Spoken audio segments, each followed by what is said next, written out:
At dawn, a foreign envoy entered the capital of a great empire. He carried sealed letters and the quiet assurance that treaties provided protection. His king trusted the empire's word. This empire wrote the rules. It enforced them. It claimed to stand for order.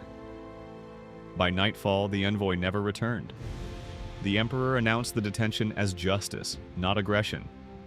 The cause was exceptional, the moment urgent, the rules inconvenient. No army marched in response, no rebellion followed. The empire remained strong, but something changed.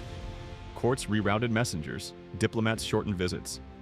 Smaller states sought guarantees elsewhere. The empire still ruled, yet fewer trusted its promises. Years later, when crisis came and the emperor called for allies, they hesitated. They remembered the envoy who never returned. History records this not as the day power was used, but the day credibility was spent.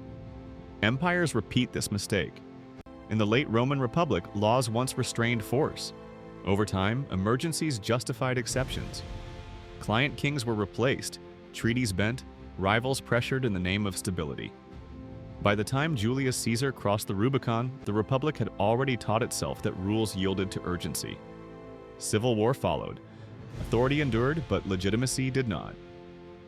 In ancient China, Qin China unified a fractured land through standardization and fear. Roads, currency, and writing were unified. So was power. Dissent vanished. Efficiency soared, resilience did not. With no trusted institutions beyond the throne, the Qin collapsed within 15 years of the emperor's death, swiftly and violently. In Europe, Napoleon Bonaparte imposed order through satellites, blockades, and forced alignment. Obedience was real. Loyalty was not. When setbacks came, allies defected overnight. Power built on coercion evaporated when risk rose. Across these cases, the mechanism is consistent. When a power treats rules as optional, others plan for a world without its guarantees. Now, return to the present. The United States has long argued, often persuasively, that global order depends on rules. Sovereignty, diplomatic protection, due process, predictable conduct. Those principles are strongest when they bind the powerful as well as the weak. Yet in its confrontation with Venezuela, Washington chose tools that strained those norms. A sitting foreign head of state, Nicolas Maduro, was criminally indicted by U.S. authorities with a public reward announced for information leading to arrest. Indicting a serving president is rare. Attaching a bounty is rarer still. The signal to other governments was unmistakable. Political office offers no protection when U.S. Law is invoked extraterritorially. The United States recognized parallel authority and redirected control over certain Venezuelan assets held abroad, bypassing domestic Venezuelan processes and relying on external leverage rather than negotiated settlement. Sanctions expanded, assets were frozen, and third countries were pressured to comply. Each step was defensible under U.S. statutes. Taken together, they reshaped expectations about sovereignty, diplomatic immunity, and the safety of engagement with a dominant power. Supporters argued necessity, corruption, human rights abuses, regional security. Critics, including states not aligned with Caracas, warned about precedent. If rules bend here, they can bend elsewhere. The reaction mattered. There was no mass defiance. There was recalculation. Air routes changed. Financial exposure was reduced. Diplomatic channels narrowed. Governments did not rebel. They hedged.